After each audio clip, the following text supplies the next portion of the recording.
I want to tell you a story about Buffalo Estates today. I've told you some before. This was when we first moved there. I was about 10 years old, and out past where the houses were being built, they were doing landscaping to level the place off so they could build more houses. They had these big earth movers in there, and they had a dragline crane that'd go around doing different things. And to make the story short, the drivers kept coming up missing. And at one point, I got up and tried to talk to one of them, and he said, "I can't open the door. I'm locked in. I can't get out until my shift is over." And I asked him why, and he said, "Well, things have been happening around here," and I didn't know what that meant, but I went to, went back and watched them do what they did. And then these guys, I guess, were coming up missing, and I didn't. I just knew that they kept changing drivers, and there was times when I walked out there and the earth mover would be sitting there, and no one around. And there was times when the motor would be running. Evidently, they would point a gun at these guys and get them down from the earth mover and take them and do their little thing with them that they do. And the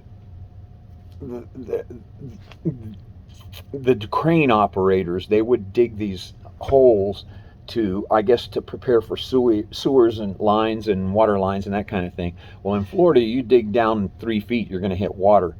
So they're digging these 20-foot holes, and they're full of water. It's like a small pond about 30 or 40 feet across, sometimes more. And I had come out there and see a different driver one day, a crane operator one day. The next 2 or 3 days later, I'd go out and it'd be another crane operator. And sometimes I would go out there and the crane would be sitting there empty, and it would stay that way for a while.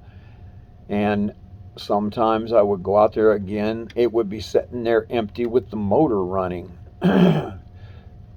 Now, there was a lot of times that I went to different places when it was abandoned and quiet and seemed kind of scary and spooky because they just killed somebody. And there would be a puddle on top of the pond of a rust-colored material where I thought they were digging into iron ore or something, but evidently it was the driver's blood.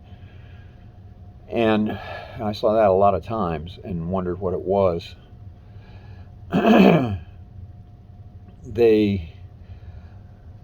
There's a lot of stories I want to tell you about that place because they tried to catch me. Frank Morris and the Anglin brothers tried to catch me going out there to watch these guys run that excavator, that land mover, earth mover.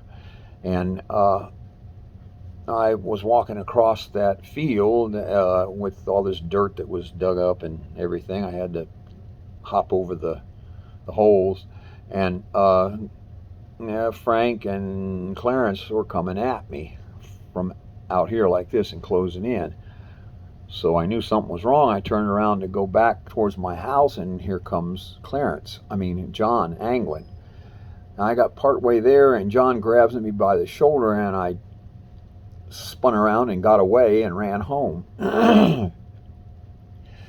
I got more stories to tell you about Buffalo Estates. A lot of things happened. I actually pulled a gun on those guys once.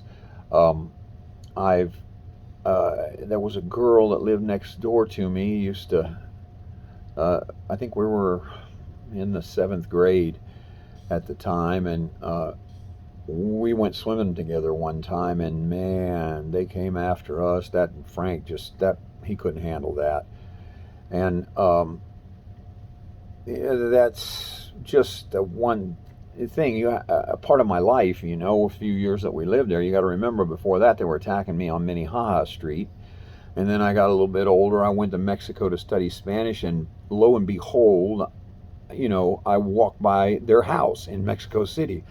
I don't know why I've been so destined to be around these guys and be blessed with watching all these people disappear out of my life.